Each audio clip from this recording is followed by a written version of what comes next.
Assalamualaikum warahmatullahi wabarakatuh. Perkenalkan, nama saya Maulana Dini Islamia dari kelas M212 PGSD Universitas Negeri Makassar.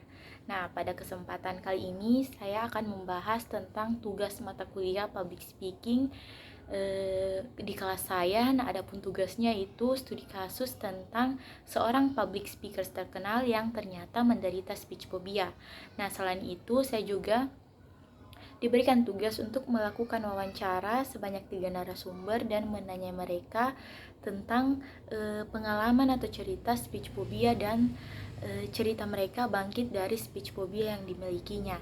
Nah, adapun untuk tugas tentang seorang public speaker yang terkenal yang ternyata menderita speech phobia, saya memutuskan untuk memilih Bapak Franklin D. Roosevelt, yaitu Presiden Amerika ke-32 yang sangat terkenal dengan pidatonya yang inspiratif dan penuh semangat. Nah, ternyata ironisnya di balik pidatonya yang sangat inspiratif dan penuh semangat ini, Roosevelt memiliki gangguan atau memiliki kendala dengan speech phobianya. Nah, hal ini dikarenakan Roosevelt tumbuh di keluarga yang kaya dan terhormat. Nah, di mana berbicara dengan kefasihan dan keanggunan sendiri sangatlah penting. Nah, namun Roosevelt yang memiliki beberapa masalah kesehatan sering merasa gugup dan malu saat berbicara di depan orang lain.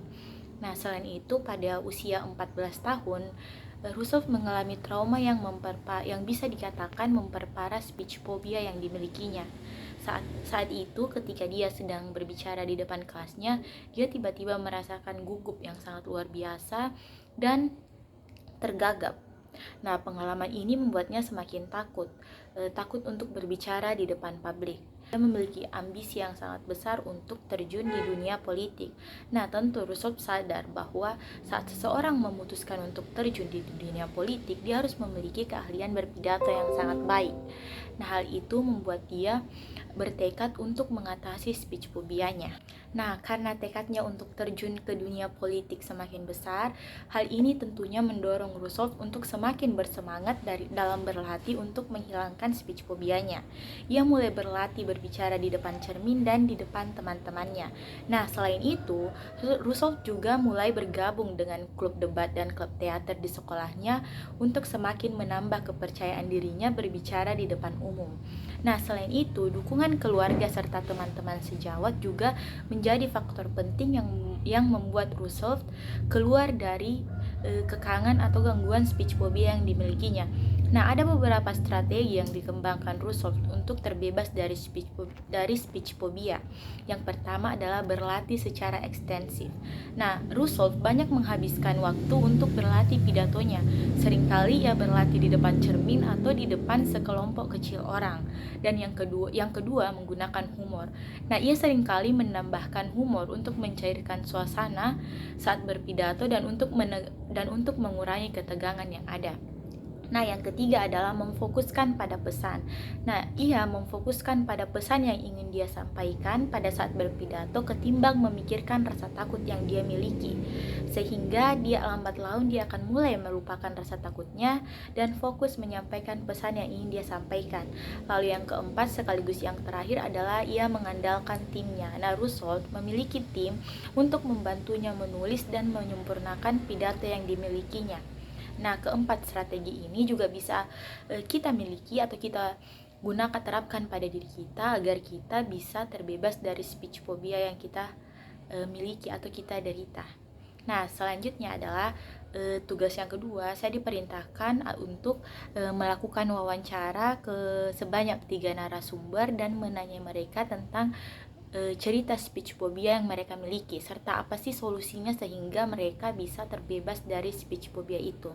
Nah, adapun narasumber pertama yang saya wawancarai, beliau adalah seorang guru sekolah menengah pertama.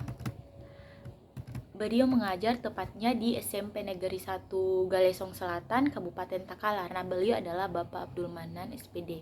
Nah, tahun ini beliau genap berusia 58 tahun. beliau menceritakan pada awal masa kuliahnya, beliau selalu menghindari berbicara di depan umum. Nah, saat berbicara di depan umum, jantungnya akan berdetak dengan sangat kencang dan di kondisi normalnya dan suaranya akan mulai terbata-bata atau tergagap. Nah, rasa takut itu tentunya membuat beliau kehilangan kesempatan untuk menunjukkan kemampuannya serta untuk berbagi ilmu dengan teman-temannya yang lain. Nah, tapi beliau tidak pernah patah semangat. Beliau mulai mengamati teman-temannya yang pandai berbicara di depan umum. Beliau mulai belajar dari mereka, sering bertanya kepada mereka yang sering tampil di depan umum dan tidak merasa malu untuk belajar dari mereka. Nah, orang-orang di sekitar beliau pun sangat mendukung akan semangat Bapak ini untuk terbebas dari speech phobia yang dimilikinya. Mereka mulai berbagi ilmu dengan Pak Manan dan mengajarkan kepadanya tentang apa saja sih yang harus dilakukan agar kita bisa mulai tampil percaya diri, agar kita bisa percaya diri berbicara di depan orang lain. Nah, adapun solusi yang dapat saya tangkap dari cerita Pak Manan atau yang diberikan langsung oleh beliau adalah yang pertama, jangan ragu untuk meminta bantuan orang lain atau teman kita saat kita menghadapi masalah, apalagi masalah seperti speech phobia ini. Lalu yang kedua, selalulah berpikiran positif, karena dengan pikiran positif kita akan segala hal yang menjadi beban di pundak kita akan hilang dengan lebih mudah. Nah, selain itu yang ketiga, yakinlah bahwa tidak ada yang mustahil di dunia ini jika kita berusaha. Nah, dari cerita itu tentunya kita paham betapa pentingnya peran orang sekitar kita dalam masalah speech phobia ini, dalam masalah bagaimana kita memecahkan speech phobia ini. Lalu narasumber kedua yaitu saya mewawancarai Bu Hasma, seorang guru sekolah menengah atas yang mengajar di SMA Negeri 5 Takalar. Nah, tahun ini beliau genap berusia 30 tahun.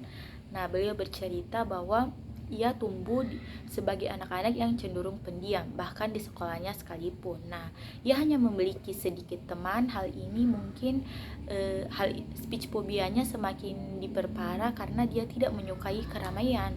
Nah, Ibu Asma lebih suka belajar sendiri daripada harus bergabung dengan teman-temannya. Nah, awalnya ia sama sekali tidak merasa masalah dengan speech phobia yang dimilikinya. Tetapi semua perlahan berubah saat ia mulai berkuliah. Nah, saat di bangku kuliah ia mengambil jurusan matematika keguruan. Nah, di mana jurusan ini mewajibkan dia untuk memiliki public speaking yang baik, karena sebagai guru yang baik tentunya kita harus bisa berpublic speaking di depan banyak orang, di depan siswa kita nantinya. Nah, karena hal ini ia pun mulai terbebani dengan speech phobia yang dimilikinya. Tapi dia tidak menyerah begitu saja. Nah, ia sedikit demi sedikit mulai belajar tentang bagaimana cara mengatasi speech phobia yang dimilikinya dan bagaimana cara berbicara dengan baik di depan banyak orang. Nah, beliau pun mulai belajar dengan yang pertama yaitu dengan memperbanyak membaca buku tentang speech phobia dan cara menjadi public speakers yang baik. Nah, selain itu, ia mulai berlatih berbicara di depan teman-temannya, teman-teman kelasnya, ataupun teman-temannya dalam grup yang lebih kecil lagi.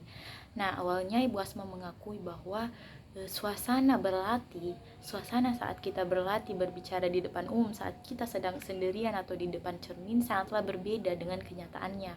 Namun hal itu tidak mengendurkan tekadnya untuk terus berlatih agar ia terbebas dari speech phobianya, karena ia merasa walaupun ia gugup di awal, tapi semakin banyak pengalaman yang dia miliki berbicara di depan umum, itu akan semakin mengurangi rasa takutnya untuk tampil berbicara dengan lebih percaya diri lagi. Nah, adapun beberapa solusi yang saya tangkap dari percakapan kami adalah beliau mengatakan untuk jangan ragu meminta bantuan orang lain untuk berlatih, entah itu teman sekitar ataupun teman satu kelas sekalipun. Nah, selain itu banyaklah membaca buku tentang cara menjadi public speakers yang bagus dan buku tentang cara menghilangkan speech phobia atau kecemasan berbicara. Yang terakhir adalah pantang menyerah walaupun mungkin di awal kita merasa sulit. Nah, narasumber yang ketiga yang saya wawancarai adalah teman saya sendiri, Hastriani Rahayu. Nah, tahun ini dia genap berusia 20 tahun, berprofesi sebagai seorang mahasiswa. Nah, beliau ini adalah sering beberapa kali menjadi pemateri pada acara-acara seminar dan juga menjadi MC pada beberapa acara. Nah, dia bercerita bahwa sejak masa sekolah ini, Astriani atau yang kerap saya sapa Ayu, selalu dihantui rasa takut untuk berbicara di depan umum. Hal ini dikarenakan karena kebiasaannya dulu yang sering salah dalam mengucapkan kata-kata. Nah, karena kebiasaannya yang sering salah dalam mengucapkan kata-kata atau kalimat ini, membuatnya pernah ditertawai oleh teman-teman sekelasnya. Nah, hal itu yang membuat dia menjadi takut atau sedikit trauma untuk berbicara di depan banyak umum. Nah, tapi semua itu perlahan berubah sejak ia mulai membuka diri dan meyakinkan dirinya dengan pemikiran-pemikiran positif bahwa semua masalah itu bisa diatasi dengan memperbanyak latihan, membaca, serta menambah pengalaman. Nah, ia mulai dengan memperbanyak membaca. Ia juga mulai berlatih berbicara di depan cermin, merekam suaranya sendiri, serta mendengarkannya kembali untuk mengoreksi di mana letak kekurangannya. Nah, perlahan tapi pasti ia mulai merasakan kemajuan. Ia mulai terbiasa dengan suaranya sendiri dan mampu mengendalikan rasa takut yang dimilikinya.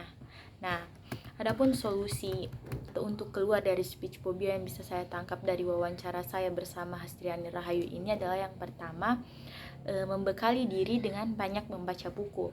Lalu yang kedua, rajinlah berbicara di depan cermin, dan yang ketiga, melatih body language.